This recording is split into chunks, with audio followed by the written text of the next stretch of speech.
Kantara chapter 1 വരുമ്പോൾ അതൊരു വലിയ ഒരു ബിസിനസ്സായി, ഒരു ഇൻവെസ്റ്റ്മെന്റ് ആയി അതിനെ കണ്ട് ഋഷഭ് ഷെട്ടി. പക്ഷെ അവസാനം നൽകുന്ന ഒരു സർപ്രൈസ് ഉണ്ട്. പ്രത്യേകിച്ച് ഞാനൊരു മലബാറുകാരനും ഒരു തെയ്യം പ്രേമിയൊക്കെ ആയതുകൊണ്ട് തന്നെ അതുണ്ടാക്കുന്ന ഒരു ഹൈ മൊമെന്റ് സോഷ്യൽ മീഡിയയിൽ ഇറങ്ങുമ്പോൾ കാണുന്ന വിമർശനം ഇതിലൊരു ഹിന്ദുത്വ അജണ്ടയുണ്ടെന്ന്. ഹിന്ദുത്വ അജണ്ട പ്രത്യക്ഷത്തിൽ തോന്നുന്നില്ലെങ്കിലും ഒളിച്ചു കടത്തുകയാണ് എന്നുള്ളതാണ്. ആ സിനിമ കാണുമ്പോൾ എനിക്ക് ഹിന്ദുത്വ അജണ്ട ഉണ്ടോ എന്ന് ചോദിച്ചാൽ എനിക്കത് പേഴ്സണലി ഫീൽ ചെയ്യുന്നില്ല. ഹിന്ദു അല്ല, ഹിന്ദുത്വയല്ല. ഹിന്ദുവിനെ ഹിന്ദുത്വയിൽ കൊണ്ട് കെട്ടാതിരിക്കുന്നതാണ് യഥാർത്ഥത്തിൽ നല്ലത്.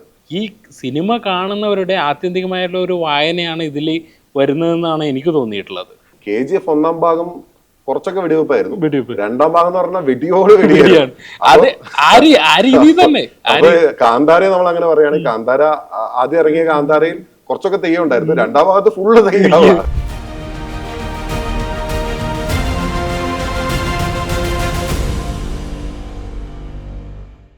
ഋഷഭ് ഷെട്ടി സംവിധാനം ചെയ്ത കാന്താര ചാപ്റ്റർ 1 ഒക്ടോബർ 2-നാണ് റിലീസായത്. ഇതിനകം തന്നെ മികച്ച തിയേറ്റർ വിജയവും പ്രേക്ഷക പ്രശംസയും ചിത്രം നേടിക്കഴിഞ്ഞു. ചിത്രം നേരിടുന്ന വിമർശനങ്ങളും ഒപ്പം ചിത്രത്തിൻ്റെ പ്രത്യേകതകളുമാണ് ഇത്തവണ ബോണസ് കണ്ടന്റ് പരിശോധിക്കുന്നത്. കാന്താര കണ്ടു അല്ലേ? ചാപ്റ്റർ 1 കണ്ടു. അപ്പോൾ എന്താണ് ഒരു അനുഭവം? കാന്താര എന്നെ സംബന്ധിച്ച് നല്ലൊരു തിയേറ്റർ എക്സ്പീരിയൻസ് ആണ്. പറഞ്ഞതുപോലെ നമ്മൾ വലിയ എക്സ്പെക്ടേഷനിൽ ഇരുന്ന് കണ്ട ഒരുപാട് സിനിമകൾ ഈ വർഷം വലിയ ഗുണ്ടുകളായ ഒരു അനുഭവം എന്നെ സംബന്ധിച്ചുണ്ട് വ്യക്തിപരമായി.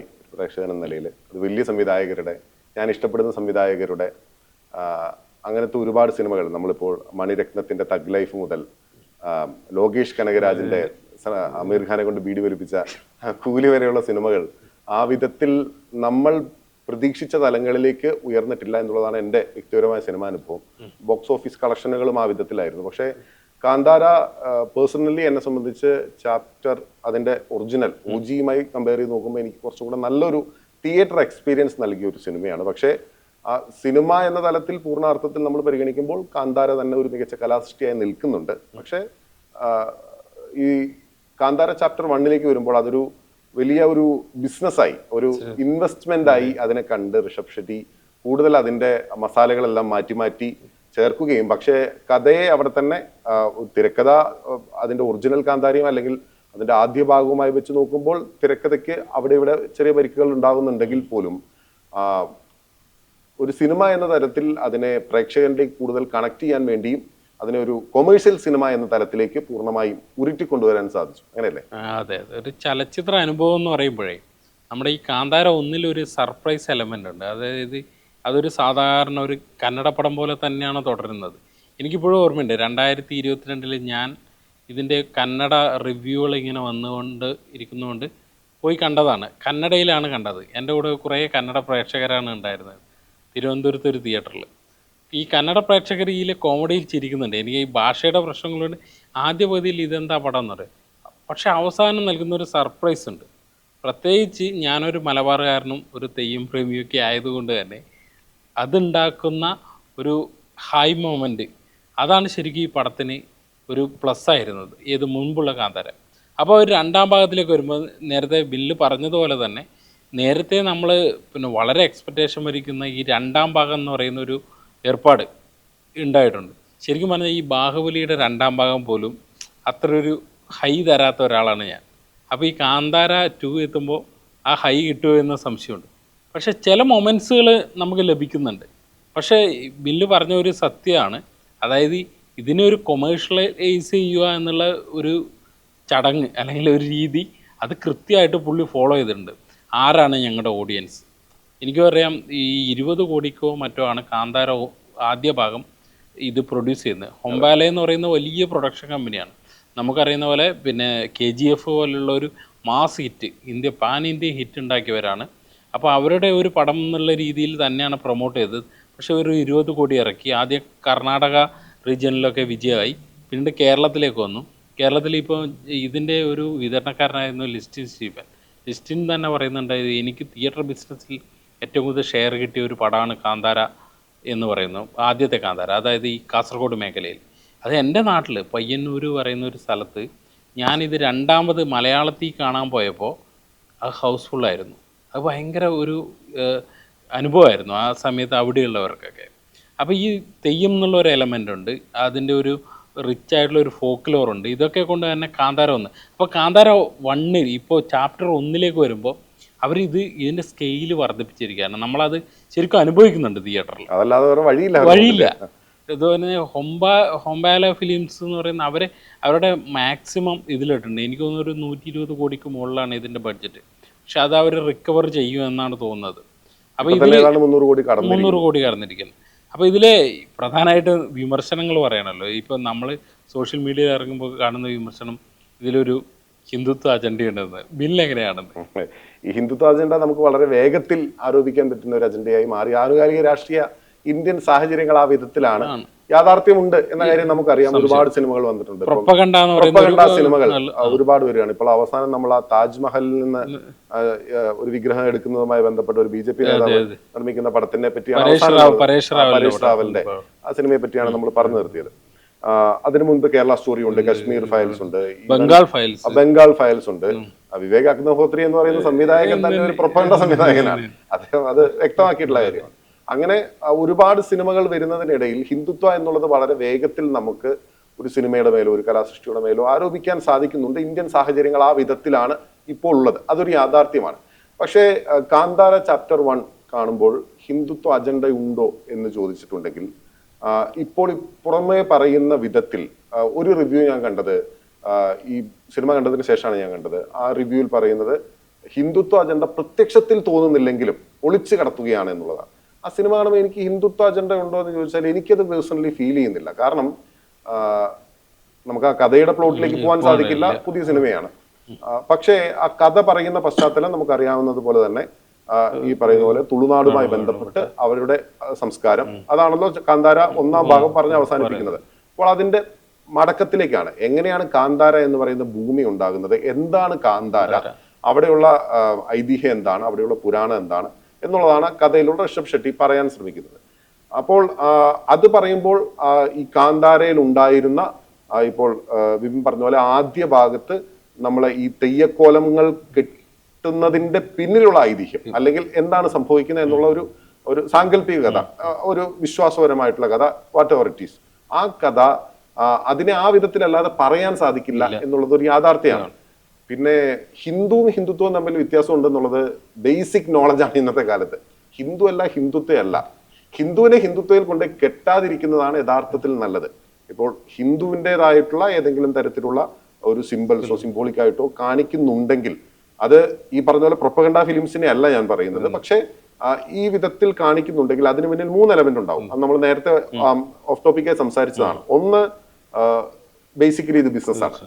ബിസിനസ് കച്ചവടം നടക്കുക എന്നുള്ളതാണ് ഏറ്റവും പ്രധാനപ്പെട്ട കാര്യം. വലിയ ഓഡിയൻസിലേക്ക് എത്താനും വലിയ റീച്ച് കിട്ടാനും അത് ഒരു തരത്തിൽ ഉപകരിക്കും. 2, കഥ അത് ഡിമാൻഡ് ചെയ്യുന്നുണ്ട് എന്നുള്ളതാണ് ഏറ്റവും പ്രധാനപ്പെട്ട കാര്യങ്ങളൊന്ന്. 3, ഇപ്പോൾ ഇതിൽ തന്നെ ഒരു കാട്ടുവാസിയായിട്ടുള്ള ആളാണ് ഋഷഭ് ഷെട്ടി. ഇവിടെ ഈ പറയുന്ന കഥാപാത്രം സബാട്ടിൽ എന്ന് പറയുന്ന ഒരു വിഭാഗം, അടിസ്ഥാന വർഗം എന്ന് പറയുന്നത്. അപ്പോൾ അവരുടെ അന്നത്തെ ആചാരം വിശ്വാസം ഹിന്ദു ആയിരുന്നു എന്നുള്ളത് മറ്റൊരു ടോപ്പിക്കാണ്. ആദിവാസികൾ എന്ന് പറയുന്ന ആ കാലത്തെ പഴയ കാട്ടിൽ ജീവിച്ചിരുന്ന മനുഷ്യർ, അവരുടെ അന്നത്തെ വിശ്വാസം ഹിന്ദു ആയിരുന്നു. അപ്പോൾ അവരുടെ അന്നത്തെ വിശ്വാസം ഇപ്പോൾ നമ്മുടെ ഇടയിൽ നിൽക്കുന്ന മറ്റേതെങ്കിലും മതവിഭാഗങ്ങളല്ല എന്നുള്ളത് നമുക്ക് ഉറപ്പിച്ചു പറയാൻ സാധിക്കുമല്ലോ. ഇസ്ലാമോ ക്രിസ്ത്യാനിറ്റിയോ അല്ല എന്നുള്ളത് നമുക്ക് ഉറപ്പിച്ചു പറയാൻ സാധിക്കുന്നുണ്ട്. അതാണ് അവിടെ ഒരു പോയിന്റ്. രണ്ടാമത്, അവരവിടെ ആരാധിക്കുന്നത് കല്ലിനെയാണ്. കല്ലിനെയും മരത്തിനെയും പ്രകൃതിയെയുമാണ് ആദിവാസികൾ ആരാധിച്ചുകൊണ്ടിരുന്നത്. അതിനെ മറ്റേതെങ്കിലും മതവിഭാഗവുമായി ചേർത്ത് വെക്കാൻ സാധിക്കുമെന്നോ ഞാൻ കരുതുന്നില്ല. ഇപ്പൊ ആ വിധത്തിൽ അങ്ങനെയാണ് ആ സ്ക്രിപ്റ്റിനെ അല്ലെങ്കിൽ ആ സിനിമയെ അവരവിടെ മേക്ക് ചെയ്ത് വെച്ചിരിക്കുന്നത്. അപ്പോൾ അതിനെയെല്ലാം പെട്ടെന്ന് എളുപ്പത്തിൽ ഹിന്ദുത്വ എന്ന് പറഞ്ഞ് അജണ്ട ചെയ്ത് മുദ്രകുത്തുക എന്ന് പറയുമ്പോൾ എളുപ്പമായിരിക്കും. പക്ഷെ അത് വിശദീകരിക്കാൻ ഈ പറഞ്ഞ ഹിന്ദുത്വ അജണ്ട പറയുന്ന ആളുകൾക്ക് സാധിച്ചിട്ടുണ്ട് എനിക്ക് തോന്നുന്നില്ല. അതെ, അത് പറയാനുള്ള കാരണം എന്ന് പറഞ്ഞാൽ ഇപ്പോഴത്തെ ഒരു സോഷ്യോ പൊളിറ്റിക്കൽ എലമെന്റ് കൂടി അതിൽ വന്നിരിക്കാം. ഇപ്പോൾ നമ്മൾ കുറേ വർഷങ്ങൾക്ക് മുമ്പ് മലയാളത്തിൽ തന്നെ ഇത്തരത്തിലൊരു തമ്പുരാൻ ടൈപ്പ് പടങ്ങളൊക്കെ വരുമ്പോൾ അതിലെ ചില ചിഹ്നങ്ങളെ നമ്മൾ വിമർശന വിധേയമായിട്ട് ചില ബുദ്ധിജീവികൾ തന്നെ പറഞ്ഞിട്ടുണ്ട്. അതൊരു വൈഡ് കേസിൽ നോക്കിയാൽ ചിലപ്പോൾ ഹിന്ദുത്വയ്ക്കോ മറ്റവർക്കോ ഗുണം ചെയ്തു എന്നൊക്കെ വേണമെങ്കിൽ പറയാം എന്നല്ലാതെ അതൊരു വലിയ കേസായി വരുന്നില്ല. പിന്നീട് ആ പടങ്ങൾ ആസ്വദിക്കുന്നുണ്ട്, കാണുന്നുണ്ട്, പോകുന്നുണ്ട്. അതൊരു തള്ളിക്കളയേണ്ടത്. ആത്യന്തികമായിട്ട് എനിക്ക് തോന്നിയ ഒരു കാര്യം, സിനിമയൊരു സിനിമയായി കാണുക എന്നുള്ളത്. ഇത് ഇത് വേറൊരു തരത്തിൽ ചിന്തിച്ചാൽ എല്ലാ വിഭാഗക്കാരും ഏത് പ്രൊപ്പഗണ്ട പടം എടുത്താലും അവസാനം പറയുന്ന ഒരു വാചകമാണ് ഇത്. പക്ഷേ ഈ കാന്താര പോലെയുള്ള ഒരു വലിയ ബഡ്ജറ്റിൽ ഒരു ബിസിനസ്സായി കാണുന്ന ഇത് ബിസിനസ്സായി തന്നെ കാണണം എന്നാണ് എൻ്റെ അഭിപ്രായം. പിന്നെ ഈ സിനിമയെ കണ്ട് ആ സിനിമയെ തിയേറ്ററിൽ അവിടെ വിട്ടിട്ട് വരണം എന്നുള്ളതാണ് അഭിപ്രായം. അതിനെ ഉപയോഗിക്കുന്നവരുണ്ടാവും. ഇപ്പോൾ ഒരു വലിയ വലത് ചിന്തകനായ സായി ദീപക്, അയാളൊക്കെ ഒരു എക്സ്ട്രീമിസ്റ്റ് ആയിട്ടുള്ളവർ, പുള്ളിയൊക്കെ പറയുന്നത് ഇതിനെ നമ്മുടെ കൾച്ചറുമായിട്ട് ഏത് വേദിക് കൾച്ചറുമായി ചെയ്യാമെന്ന്. അങ്ങനെ ഒരു കണക്ഷനൊന്നും ആവശ്യമില്ല. കാരണം ഇതിൽ ഈ വേദിക് വിഭാഗം എന്ന് പറയുന്ന വിഭാഗം തന്നെ ഒരു ചതിയാണ് നടത്തുന്നത് എന്നുള്ളതാണ്. അതെ, അത് ഈ ഞാൻ ഫേസ്ബുക്കിലല്ല സോഷ്യൽ മീഡിയയിൽ കണ്ട മറ്റൊരു ഇടത് അനുഭവമുള്ള ഒരു വ്യക്തി പറഞ്ഞത് ഇത് സംഖ്യകൾക്കെതിരെയുള്ള പ്രൊപ്പഗണ്ടയല്ലേ എന്നുള്ള രീതിയിൽ വായിക്കുന്നുണ്ട്. ഈ സിനിമ കാണുന്നവരുടെ ആത്യന്തികമായിട്ടുള്ള ഒരു വായനയാണ് ഇതിൽ വരുന്നതെന്നാണ് എനിക്ക് തോന്നിയിട്ടുള്ളത്. മാത്രമല്ല, എനിക്ക് യഥാർത്ഥത്തിൽ നമ്മൾ ഈ 3 ആറിനെ പറ്റിയാണല്ലോ സംസാരിക്കുന്നത്. ഋഷഭ്, രാജ്, രക്ഷിത്, ഷെട്ടി ഗ്യാങ് എന്ന് പറയുന്ന മൈറ്റി ഷെട്ടി ഗ്യാങ്, അവര് ആ വിധത്തിൽ ഒരു പ്രൊപ്പഗണ്ട സിനിമകളുടെ പുറകെ പോയിട്ടുള്ളതാണ് എനിക്ക് ഇതുവരെ അവരുടെ സിനിമകളിലൂടെ തോന്നിയിട്ടില്ല.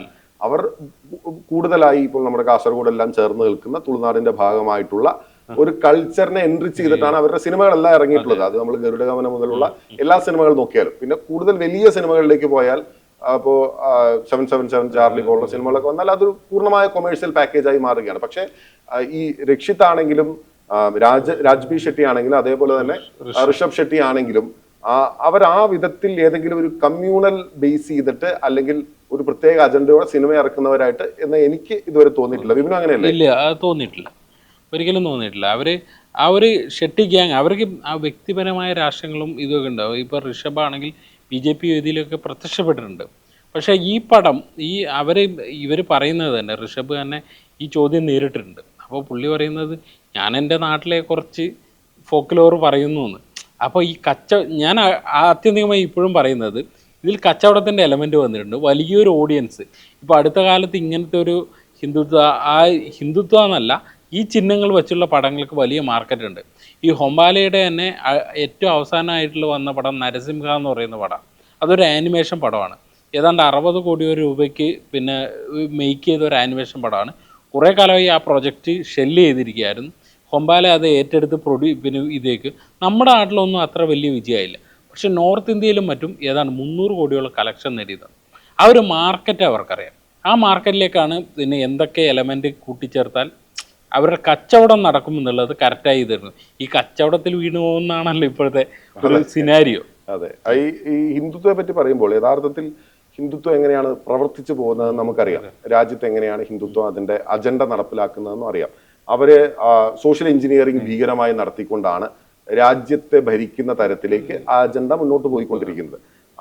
ആ വിധത്തിൽ അജണ്ട മുന്നോട്ട് പോകുമ്പോൾ എനിക്ക് തോന്നുന്ന ഹിന്ദുത്വം ഏറ്റവും അവസാനമായി കയറിക്കൂടിയിട്ടുള്ള ഒരു സ്ഥലം സിനിമയാണ്. കാരണം ഹിന്ദുത്വയ്ക്ക് വലിയ സാധ്യത ഉണ്ടായിരുന്നില്ല ഇത്ര കാലം സിനിമകളിൽ എന്നുള്ളതല്ല. ഇന്ത്യൻ സിനിമയിലെ തന്നെ ഒരു വ്യൂ നമ്മൾ നോക്കിക്കഴിഞ്ഞാൽ അവർ വരുന്നത് തന്നെ ഇപ്പോൾ ഞാൻ പറയുന്നത് ആ വിധത്തിലുള്ള പ്രൊപ്പഗണ്ട പടങ്ങൾ അല്ലെങ്കിൽ സർക്കാർ അനുകൂല അല്ലെങ്കിൽ അധികാരവർഗ അനുകൂല ഭരണകൂട അനുകൂല പടങ്ങളുടെ ഒരു പ്രധാനപ്പെട്ട ഒരു ബിംബമായി വന്നിട്ടുള്ള ഒരാൾ അക്ഷയ് കുമാറാണല്ലോ. ഒരുപാട് അങ്ങനത്തെ പ്രൊജക്ടുകളിൽ വന്നിട്ടുള്ള ഒരാള് അക്ഷയ് കുമാറാണല്ലോ. അവിടെയും അക്ഷയ് കുമാറിലൂടെ അവർക്ക് കയറാൻ സാധിച്ചിട്ടുള്ളൂ എന്നുള്ളതാണ്. അവർക്ക് നേരിട്ട് അങ്ങനെ ഒരു എൻട്രി ഇല്ല.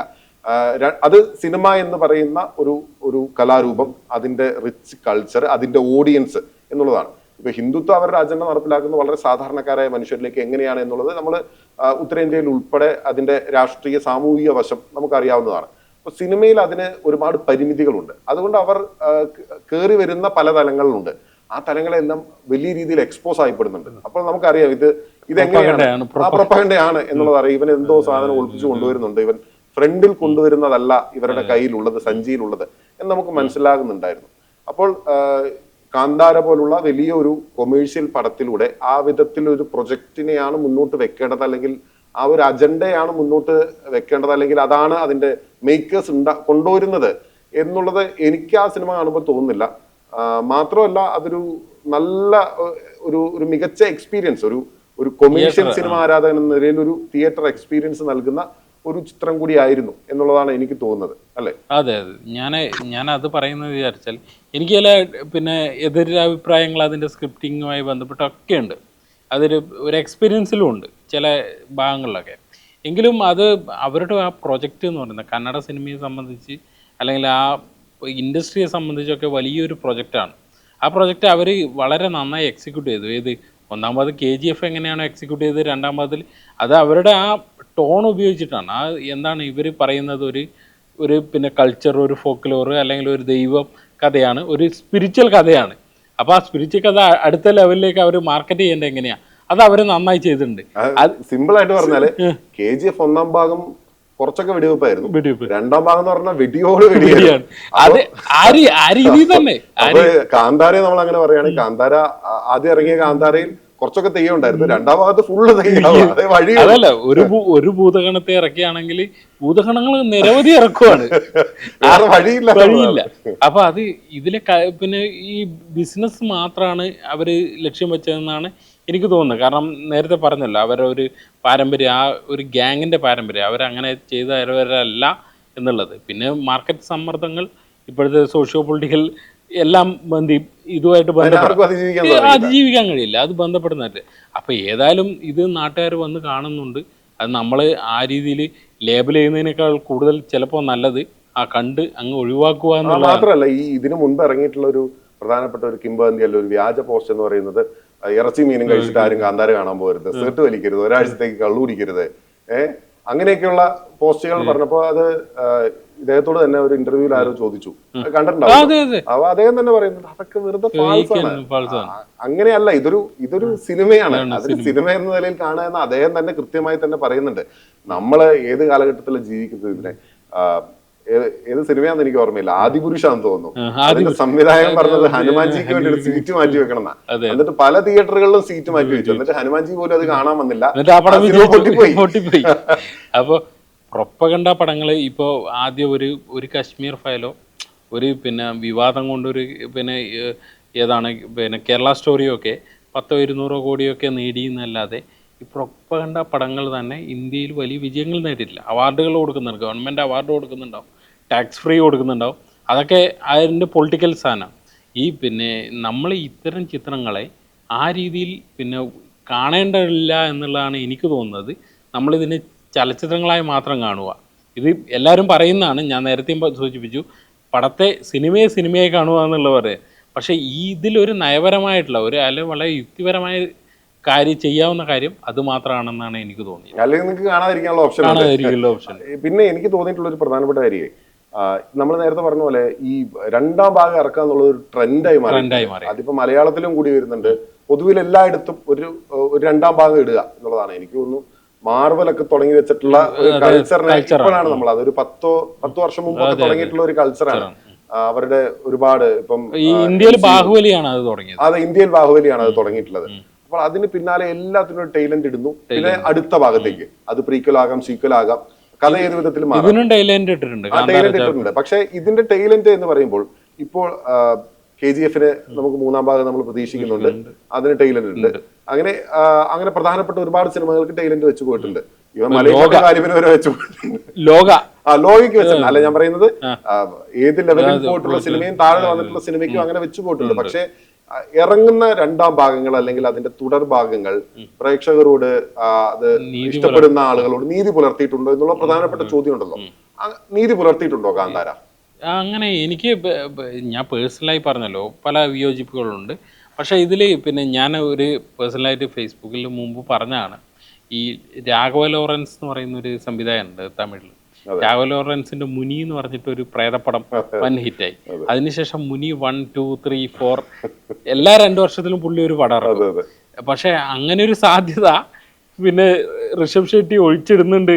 ഇനി കുറെ ഭൂതഗണങ്ങളെ ഇറക്കാനുണ്ട് എന്നുള്ളതാണ് എനിക്ക് തോന്നിയിട്ടുള്ളത്. അത് ഇറക്കുമായിരിക്കും, അത് വിജയിക്കുമായിരിക്കും. അതെ, ഉറപ്പായിട്ടും. അല്ല, പക്ഷെ ഞാൻ പറയുന്നതേ, ഇപ്പം ഒരുപാട് വർഷങ്ങൾക്ക് ശേഷം മടങ്ങി വന്ന നമ്മുടെ താത്ത ഇന്ത്യൻ 2 കുട്ടിപ്പാളീസായി പോയത് നമ്മൾ കണ്ടതാണ്. അങ്ങനെ ഒരുപാട് പടങ്ങളുണ്ട് അങ്ങനെ പറയുന്നതിന് വേണ്ടി. ഈവൻ ഇപ്പോൾ ഒരു എന്റെ വ്യക്തിപരമായ അനുഭവത്തിൽ എമ്പുരാൻ എന്നത് വലിയൊരു കൊമേഴ്സ്യൽ ഹിറ്റായി മാറി, ഇന്നലെ വരെ ഉണ്ടായിരുന്ന വലിയ ഇൻഡസ്ട്രി ഹിറ്റായി നിലനിന്നിട്ടുണ്ടെങ്കിൽ പോലും ഒരു സിനിമാനുഭവം എന്ന നിലയിൽ എനിക്ക് ലൂസിഫർ തന്നെയാണ് ഒന്നാമത്. കാരണം ആ വിധത്തിൽ അല്ല ഞാൻ പൃഥ്വിയിൽ നിന്നുള്ള ഡെലിവറി പ്രതീക്ഷിച്ചത്, അങ്ങനെയല്ല എനിക്ക് ആ സിനിമ അനുഭവപ്പെട്ടത്. അപ്പോൾ അങ്ങനെ വലിയ എക്സ്പെക്ടേഷനിൽ നമ്മൾ കണ്ടിട്ടുള്ള സിനിമകൾ എല്ലാം തന്നെ ഈ വിധത്തിൽ നമുക്ക് തിയേറ്ററിൽ നിരാശ സമ്മാനിച്ചപ്പോൾ എന്നെ സംബന്ധിച്ച് കാന്താര ചാപ്റ്റർ 1 എന്തായാലും പൂർണ്ണമായി ഒരു സന്തോഷം നൽകിയ ഒരു അനുഭവമായിരുന്നു എന്നുള്ളതാണ്. പിന്നെ അത് മാത്രമല്ല, ഇപ്പോ വിപിനൊക്കെ കൂടുതൽ കണക്ട് ചെയ്യാൻ പറ്റുന്നത് കാന്താര 1-നെ കണക്ട് ചെയ്യാൻ പറ്റുന്നത് നമ്മുടെ ഇതായിരിക്കും, തെയ്യമായിരിക്കും. തെയ്യത്തിന്റെ അവസാനത്തിലെ ഒരു 10-20 മിനിറ്റ് ഇദ്ദേഹത്തിന്റെ അഴിഞ്ഞാട്ടായിരുന്നു. ഇതിലങ്ങനെ ആ വിധത്തിലൊരു സാധനം ഇത് കുറച്ചുകൂടി ഞാൻ പറഞ്ഞില്ലേ കൊമേഴ്ഷ്യലൈസ് ചെയ്യുന്നതിന്റെ ഭാഗമായിട്ടുള്ള കുറച്ച് അഴിഞ്ഞാട്ടം കൂടിപ്പോയോ എന്നുള്ള സംശയമാണ്. അതെ അതെ. പുരാവൃത്തം അടിസ്ഥാനമാക്കി ഉണ്ടാക്കിയ കാന്താര അതിന്റെ 2ാം ഭാഗത്തിലും വിജയം ആവർത്തിക്കുമ്പോൾ അതിന്റെ പ്രത്യേകതകളാണ് ഇത്തവണ ബോണസ് കണ്ടന്റ് പരിശോധിച്ചത്.